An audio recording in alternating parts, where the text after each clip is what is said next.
What happens when one of Hollywood's most outspoken hosts meets one of the world's most controversial former royals? You won't believe what unfolds when Meghan Markle sits across from Bill Maher for what was supposed to be a routine celebrity interview, but quickly spirals into television's most explosive confrontation of the year. Before we get into this incredible story, make sure you hit that subscribe button and drop a comment below, because you're not going to believe what unfolds when these two powerhouses clash in ways nobody saw coming. Last night's episode started like any other, with Bill Maher's signature smirk as he introduced his guest. The studio audience buzzed with anticipation as Meghan Markle walked onto the set, perfectly poised in a designer blazer, her trademark smile radiating confidence. She settled into the guest chair with practiced grace, clearly expecting the usual softball questions about her latest humanitarian projects and media ventures.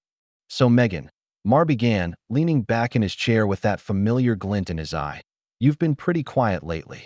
No major interviews, no big revelations about the royal family. Are you running out of material?" The audience chuckled, but Meghan's smile tightened almost imperceptibly. "I think there's a difference between being quiet and being selective about the platforms I choose to use my voice, Bill." "Right, selective." Maher nodded, his tone already carrying that edge viewers know so well. "Speaking of selective, let's talk about your recent advocacy work. You've been very vocal about social justice issues, particularly around women's rights and racial equality. But some critics say you only speak up when the cameras are rolling. What's your response to that?" Meghan shifted slightly in her seat, her media training kicking in as she maintained her composure. "I think my track record speaks for itself.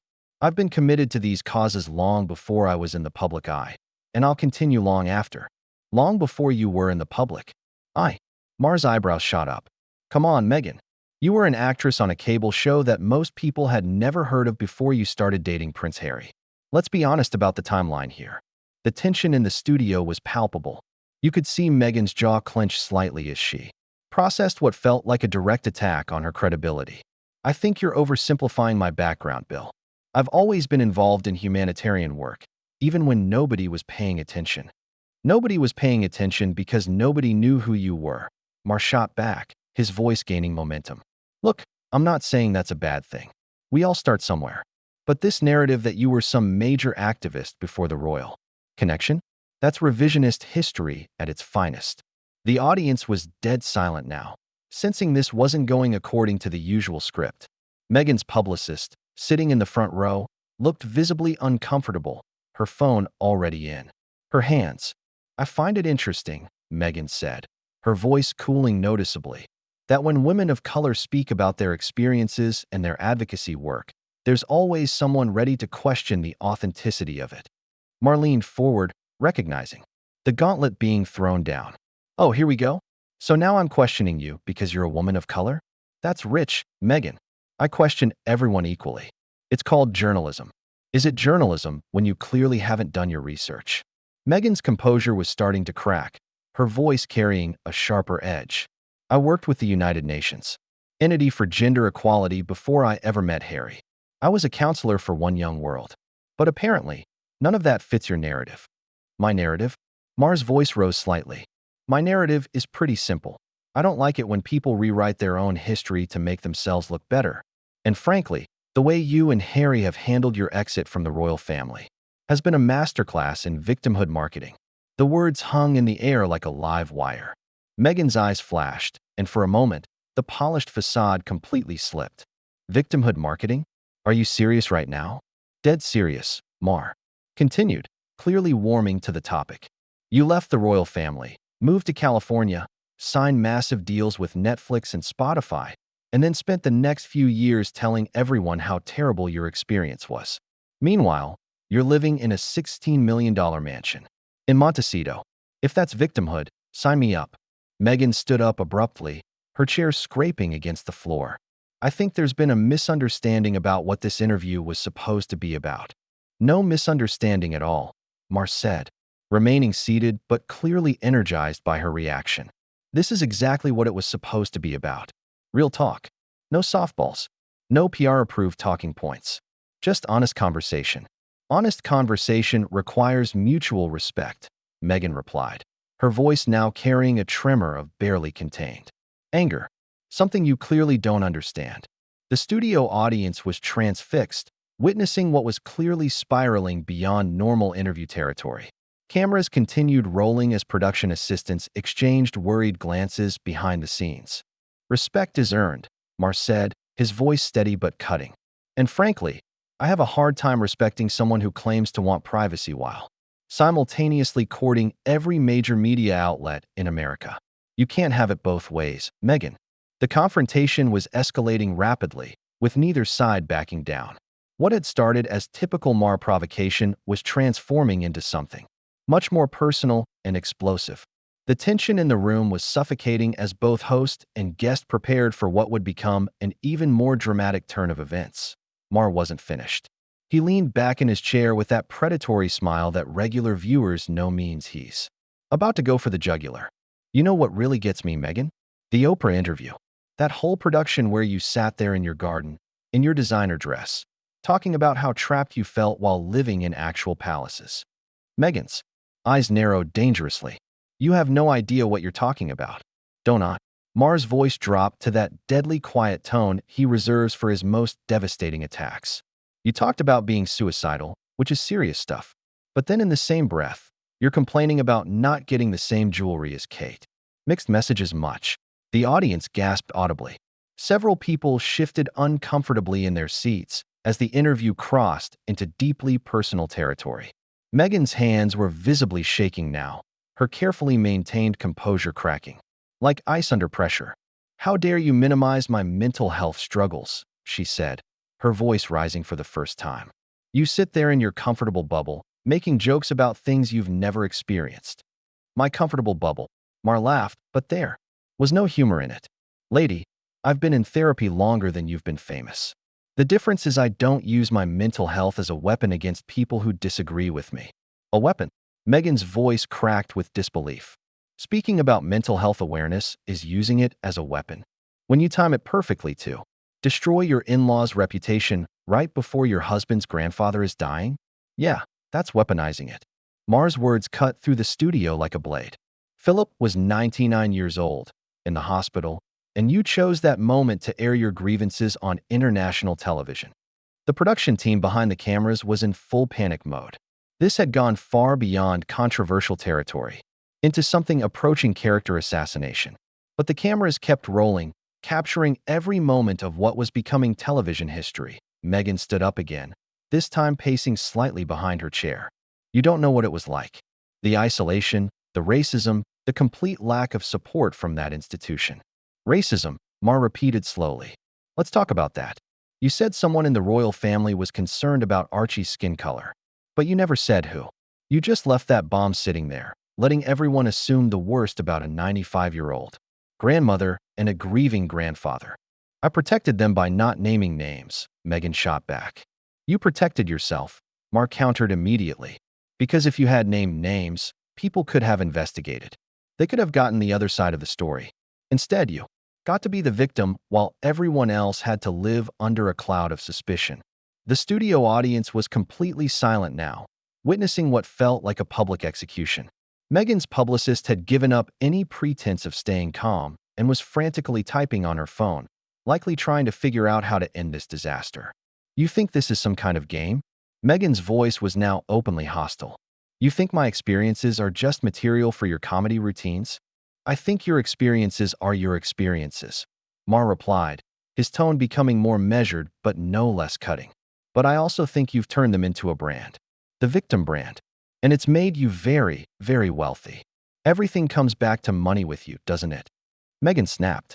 Maybe because that's all you understand. Money talks, Meghan. And your money is screaming some pretty interesting things. Maher was clearly enjoying himself now, sensing he had found her breaking point. 40 million from Netflix. 25 million from Spotify for what? 12 episodes of a podcast. Not bad for someone who just wanted privacy. Those deals allow me to tell stories that matter, to amplify voices that need to be heard. Really? Because from what I can tell, the main voice being amplified is yours. Constantly. Maher's attack was relentless now. Harry and Meghan this, Harry and Meghan that. It's like a one-note symphony, and frankly, The audience is getting tired of the song.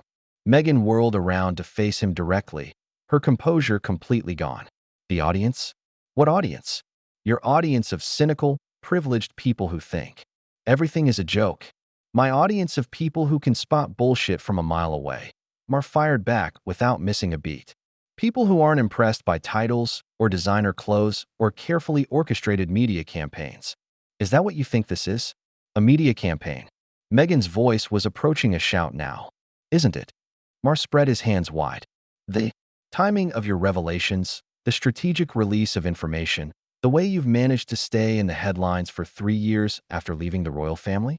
If it's not a campaign, it's the most successful accident in PR history. The confrontation had reached a fever pitch. Both participants were now standing, facing each other across the interview space like gladiators in an arena. The carefully controlled environment of a talk show had devolved into something primal and raw. You know what your problem is, Bill? Meghan said, her voice dropping to a dangerous whisper. You can't stand the fact that someone called out your precious institution. You can't handle that someone refused to be silent about racism and abuse just because it made people uncomfortable. No, you know what my problem is. Mar shot back, stepping closer. My problem is people who wrap themselves in victimhood to avoid accountability. My problem is people who burn bridges and then complain about being on an island. The words hung between them like a declaration of war. Neither was backing down, and the situation was spiraling completely out of control as the confrontation reached its most explosive point. Meghan's face was flushed with anger, her perfectly styled composure completely destroyed. You want to talk about accountability? Let's talk about your accountability.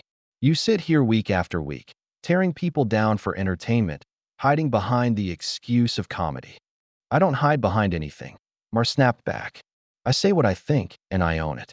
When's the last time you owned anything? When's the last time you said, you know what? Maybe I made a mistake? Maybe I made a mistake coming here. Meghan shot back, her voice now openly hostile. Maybe I made a mistake thinking you were capable of having an adult conversation. Adult conversation? Mar's laugh was harsh and bitter. Adults don't play the victim card every time someone challenges them.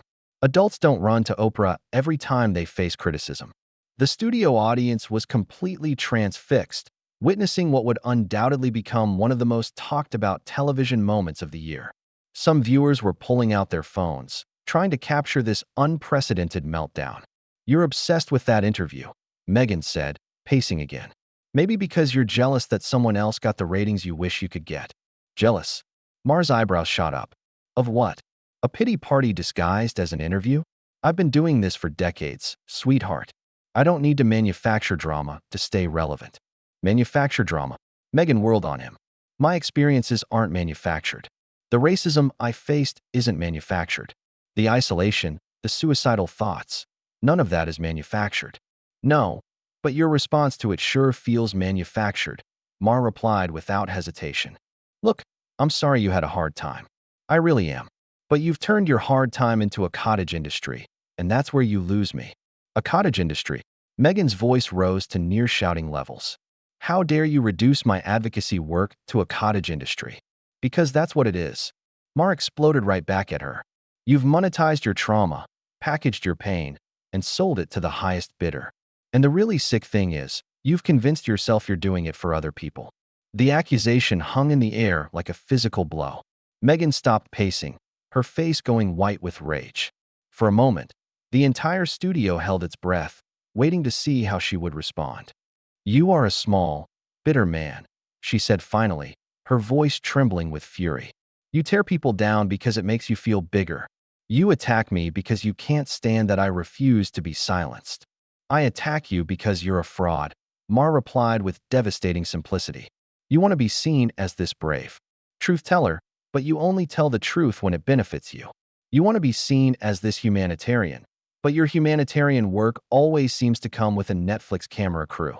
That's enough, Meghan said, but her voice cracked on the words.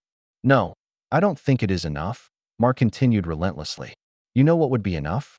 If you admitted that maybe, just maybe, you weren't completely innocent in everything that happened. If you acknowledged that maybe the royal family isn't the cartoon villain you've made them out to be. They are. Everything I said they were and worse. Meghan snapped back. Really? Then why won't you name names? Why won't you provide specifics? Because you know that once you do, people can fact-check your story. And maybe your story doesn't hold up under scrutiny. The confrontation had reached its absolute breaking point. Meghan stood frozen for a moment, her chest heaving with anger and frustration. The carefully constructed public persona she had maintained for years was completely shattered, revealing something raw and desperate underneath. "I don't have to take this," she said finally, her voice barely controlled. "No, you don't," Maher agreed. "That's the beauty of America. You can walk away whenever things get uncomfortable, just like you did with the royal family, just like you're about to do right now." Meghan's eyes blazed with fury at the comparison. "You have no idea what you're talking about." "I know exactly what I'm talking about," Maher replied. "I'm talking about someone who quits when things get tough and then spends years explaining why it was everyone else's fault." That was the final straw. Meghan ripped off her microphone with such force that the wire snapped, the small device clattering to the floor. "This interview is over." "Classic," Maher said to the studio audience as she turned to leave. "When you can't win the argument, just leave. It's the Meghan Markle playbook, folks." She spun around one final time, her face a mask of pure rage. "Go to hell, Bill." "Been there, done that," he replied with a shrug. "At least I don't pretend it was someone else's fault." Without another word, Meghan stormed toward the exit, her heels clicking sharply against the floor. Her publicist scrambled to follow, juggling her phone and purse while trying to keep up. The studio audience sat in stunned silence, unsure whether to applaud or simply process what they had just witnessed. As the door slammed behind her, Maher turned back to the cameras with that familiar smirk. "Well, folks, I guess that's what happens when you ask someone to back up their stories with facts." Who knew that accountability was such a trigger? The audience, finally released from the tension, erupted in a mixture of applause, gasps, and nervous laughter. Maher straightened his tie and settled back into his chair as if nothing extraordinary had happened. "We'll be right back after this commercial break," he announced to the cameras, assuming our next guest has thicker skin than our last one. As the cameras stopped rolling and the studio lights dimmed for the commercial break, production assistants rushed around trying to clean up the chaos. The broken microphone lay forgotten on the floor, a small symbol of what had just transpired. Outside, car doors could be heard slamming as Meghan and her team made their hasty exit from what had become one of the most explosive television interviews in recent memory. The confrontation was over, but the reverberations would be felt for weeks to come. Bill Maher had done what he did best, stripped away the careful PR facade to reveal what he saw as the truth underneath. Whether viewers agreed with his tactics or not, one thing was certain. This was a television moment that would be replayed, analyzed, and debated for years to come. As the commercial break continued, whispers spread through the studio audience like wildfire. Some audience members were checking their phones, already seeing social media exploding with clips and reactions. Others sat in shocked silence, still processing the raw intensity of what they had just witnessed. Behind the scenes, production assistants were in damage control mode. The show's executive producer rushed onto the set, clipboard in hand, trying to assess whether they had enough content to fill the remaining segments. Security personnel quietly positioned themselves near the exits, though Meghan and her team were already long gone, having fled the building in what witnesses described as barely controlled chaos. When the cameras rolled again, Maher seemed almost energized by the confrontation. His usual post-controversy glow was in full effect as he delivered his closing monologue with extra bite. "You know, folks, some people say I'm too harsh on my guests, but I think what you just saw proves my point perfectly. The moment someone faces real questions about their actions, their stories start falling apart faster than a house of cards in a hurricane." The audience, still buzzing from the drama, responded with enthusiastic applause. They had witnessed television gold, the kind of unscripted moment that would be talked about in media circles for months. "Here's the thing about accountability," Maher continued, clearly unable to resist one final commentary on the explosive interview. "It's not optional. You can't pick and choose when you want to be held responsible for your words and actions. And you definitely can't storm off when someone asks you to explain yourself. Well, I guess you can, but it doesn't make you look very good." The show wrapped with Maher's signature sign-off, but the energy in the studio remained electric. As audience members filed out, conversations were already animated, with people taking sides and debating every exchange from the interview. Some defended Meghan's right to leave when the questioning became too aggressive, while others praised Marr for refusing to give her the softball treatment she might have expected. Outside the studio, paparazzi who had been tipped off about the dramatic exit were already positioning themselves, hoping to capture additional footage of the aftermath. The entertainment news cycle was about to explode with what would undoubtedly become one of the year's biggest celebrity interview scandals. The night Meghan Markle walked off Bill Maher's show would go down as one of the most dramatic celebrity interview meltdowns in television history, a perfect storm of confrontational journalism meeting carefully constructed public relations that resulted in pure, unfiltered television drama.